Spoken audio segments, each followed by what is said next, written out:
Welcome to Film Theory, a daily part of your balanced breakfast. Where's breakfast? So go ahead, pour yourself some cereal and double check your stevia for ricin', cause today, we're forever changing the way you look at the final scene of one of the greatest television shows of all time. As such, consider this your spoiler alert. Now, Breaking Bad is one of my favorite television shows, one that truly pushed storytelling on TV. Main character Walter White's transformation from a Mr. Rogers-esque chemistry teacher to a meth kingpin of Scarface-level proportions is perhaps the most memorable character arc in television history. And what other televised drama can attest to starting so many memes? From I am the one who knocks. To my personal pick, Yes, science! the characters, the acting, the pacing, the artistic camera shots, everything about this show was perfect. Well, except for one thing.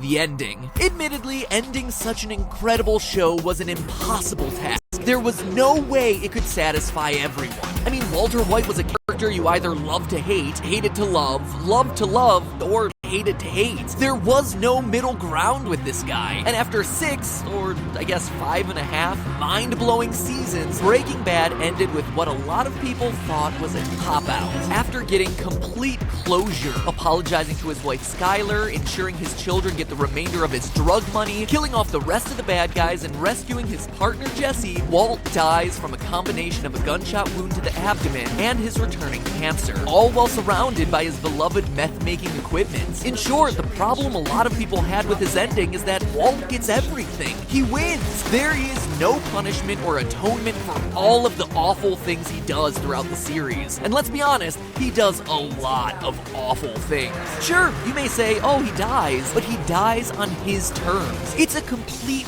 victory for Walter White, and that understandably frustrated people. But what if I told you there was more to the story? That Walt will face trial and punishment for his crimes? That the ending wasn't as cliched and clean-cut as we've all been assuming the last couple years? In short, are we really sure that the man known as Heisenberg is dead in that final shot? Because let me tell you, I've run the numbers, and he's not.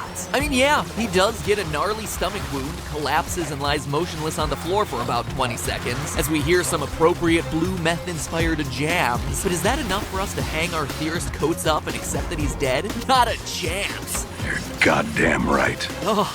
Gets me every time. Okay, so what am I talking about? Well, according to the University of Maryland Medical Center, the 3 most important factors for determining a person's odds of surviving a gunshot wound are 1. The location of the injury, 2. The amount of blood loss, and 3. How quickly the victim is transported to a hospital. So, let's take them point by point. But before we dive into the location of the injury, we first need to discern the nature of the injury itself. And I know what you're thinking. It's a bullet in his stomach, right? Well, not exactly. Let's recap the final showdown. Walt comes to the neo-Nazi compound with an automated remote-controlled turret built into his trunk. He tackles Jesse to the ground, clicks the button, the trunk pops open, and a barrage of bullets kills almost all the neo-Nazis inside. But what we're most interested in is near the end of the attack, when Walt gets hit by something. I mean, it's kind of hard to tell, honestly. All we really do see him grunt. Now, we know from the opener of Season 5, Episode 1, that Walt purchased an M60 machine gun with 7.62mm NATO rounds. It's pretty heavy-duty machinery, as evidenced by the fact that it blasted through the side of the trunk and the wall of the neo-Nazi rec room like it was nothing. But let's look at the setup here. It's highly unlikely that Walt was actually hit by one of these bullets. First,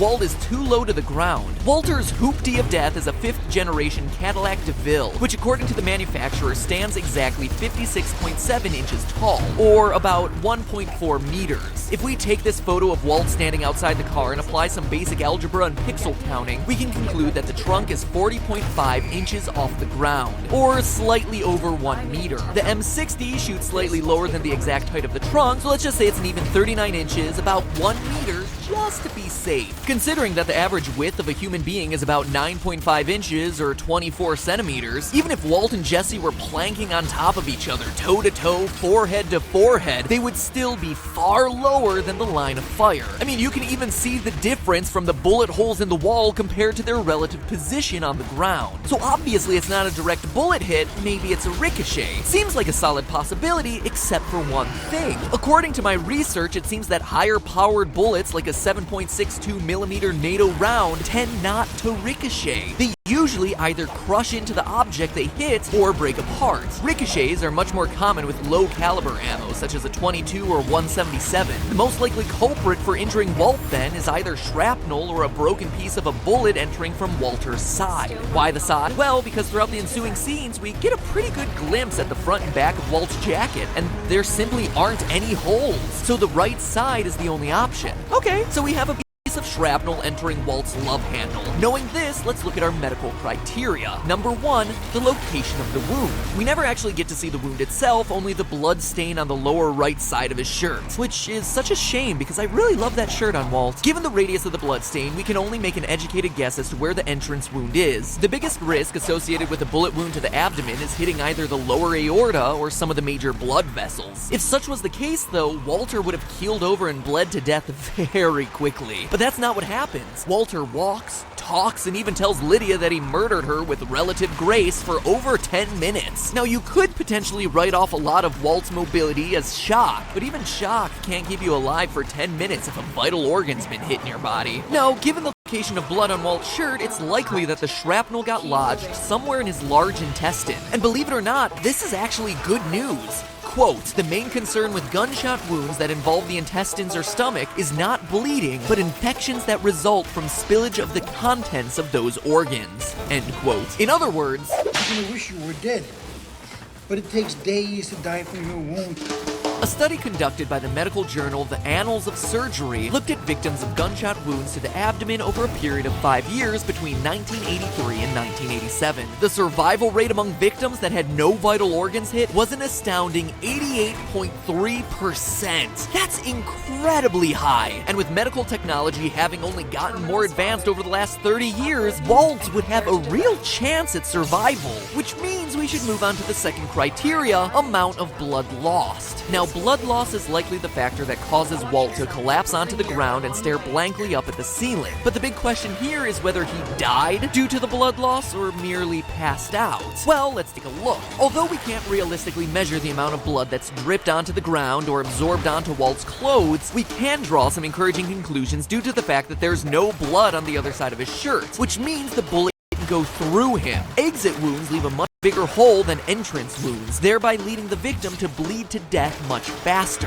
In other words, this fact buys Walt some valuable time. Now, one thing that I haven't brought up that I'm sure is on the tip of all your theorists' tongues is that Walt's lung cancer is back, thereby making his body more fragile and perhaps more sensitive to blood loss. But get ready to have your mind blown, because there's research to suggest the exact opposite, that his cancer would have increased his chances of survival. There's actually a significant amount of research that suggests that people with pancreatic cancer, multiple myeloma, and most importantly for our purposes, lung cancer, are all more likely to form blood clots. According to Dr. Gene Connors at the Dana-Farber Cancer Institute, for reasons not quite known, the normal human body will keep a balance between pro-clotting and anti-clotting activity. Apparently, cancer skews that balance in terms of pro-clotting, increasing inflammation and compression of blood vessels, creating more coagulation and actually lessening internal bleeding. Long story short, there's actually a high probability that Walt's cancer is limiting the amount of blood he's losing in these crucial minutes. So we have not a full bullet, but a smaller piece of shrapnel entering Walt's body in an area with non-essential organs, Walt's slow tour about the compound showing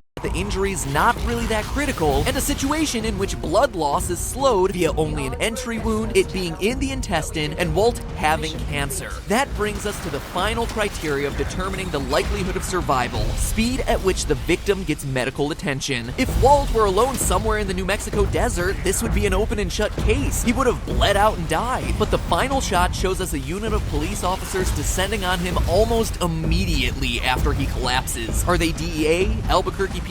If we zoom in on the arm patch, the shape and color definitely indicate that it's Albuquerque PD. According to Code 02-11 of the Albuquerque Police Department Procedural Orders Manual, quote, department policy is to ensure that medical care is provided to arrested persons, intoxicated persons, when such care is needed, based on approved medical and legal procedures. So not only are the police obligated to give Walt medical attention, but let's not forget that the Walter White case is a national story. They want Walt to see trial. They want Walt to live so that he can confess to all the unsolved murders he's been involved with. It is in their best interest to keep him alive so that these cases can be concluded. Add to that the fact that it's reasonable to assume that there's a standard issue trauma kit in at least one of those cop cars, and most every police officer is trained to dress a gunshot wound, so Walt's bleeding would have been significantly reduced as soon as a minute after he collapsed. And if you're looking at this from a timeline standpoint, he literally just collapsed. We even see the police cars rushing past seconds before he falls to the ground. And here's a big piece of evidence for you. Why are the cops even there?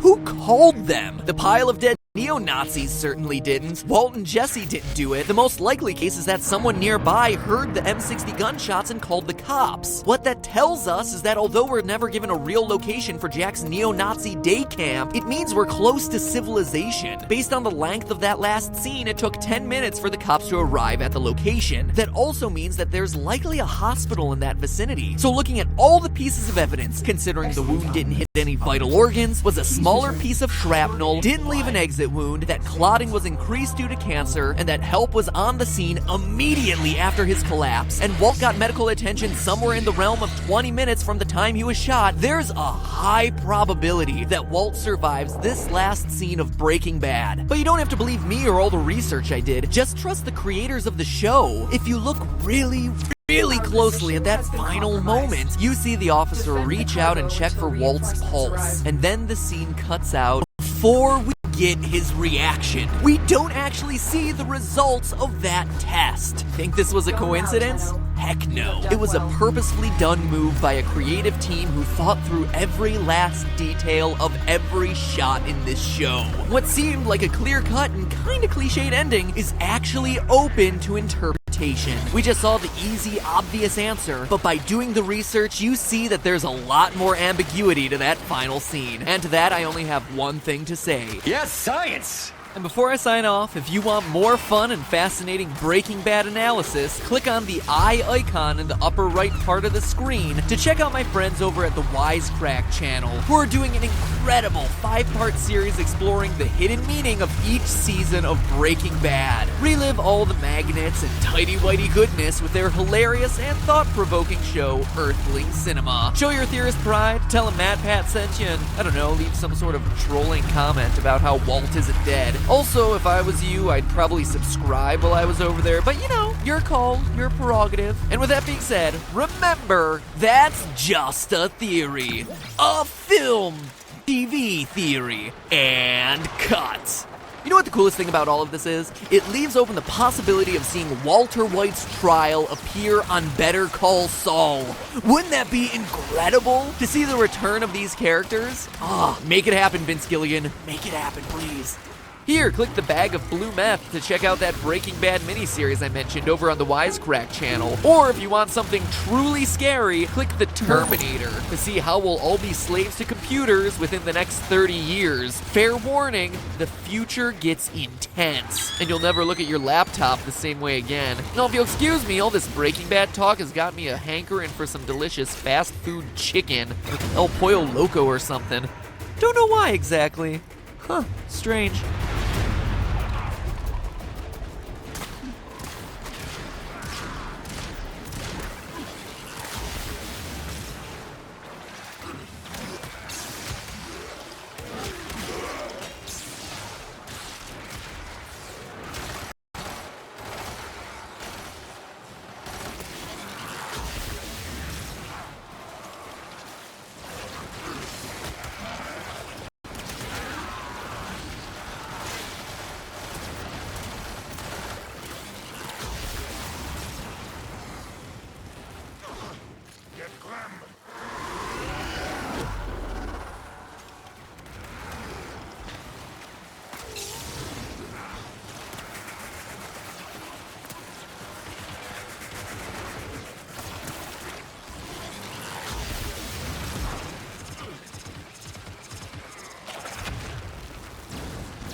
Let's go on the offensive.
consider what I've learned from the skirmish.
That's the last of them. Objective is secure. Let's go home.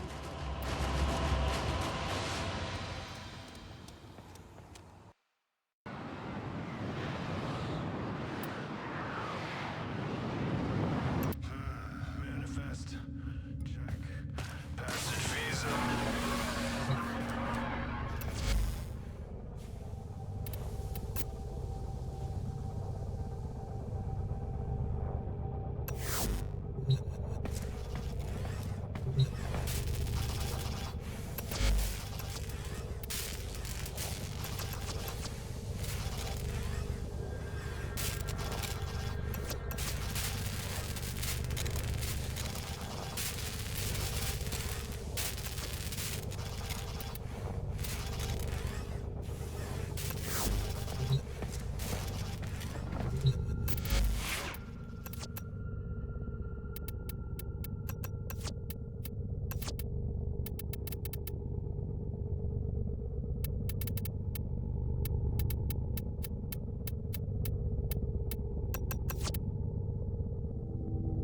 Well put together, operator.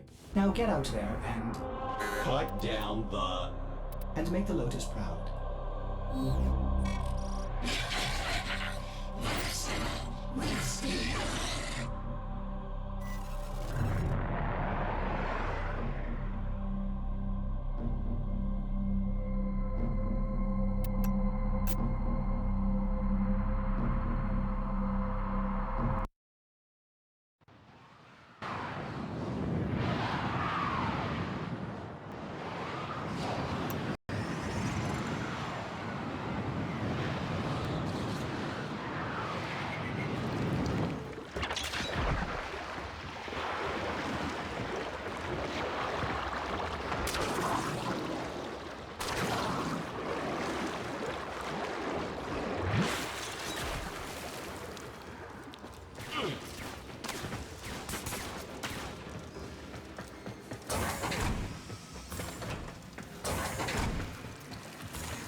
You've triggered the alarms. Lose this data, and the mission will be a complete failure. Hacking into enemy systems. Await override.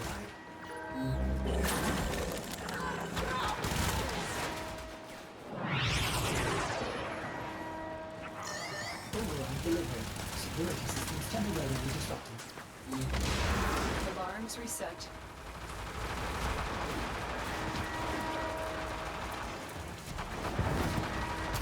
You got it. The data is still intact.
still in the clear. No detection from enemy sensors.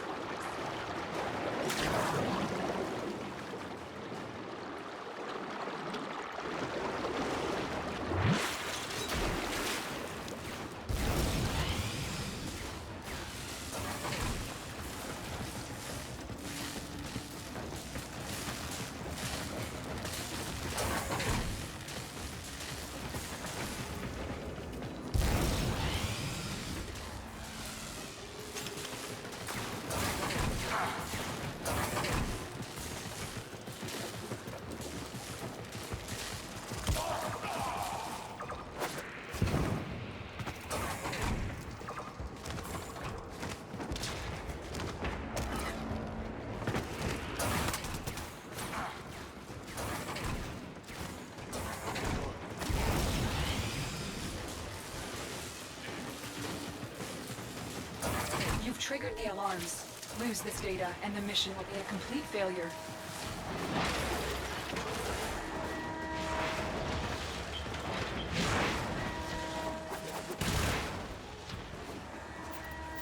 Support request. Again? Please allow me to recharge my systems first.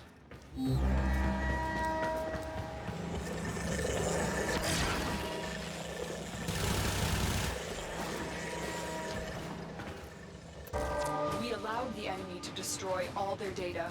This mission is over.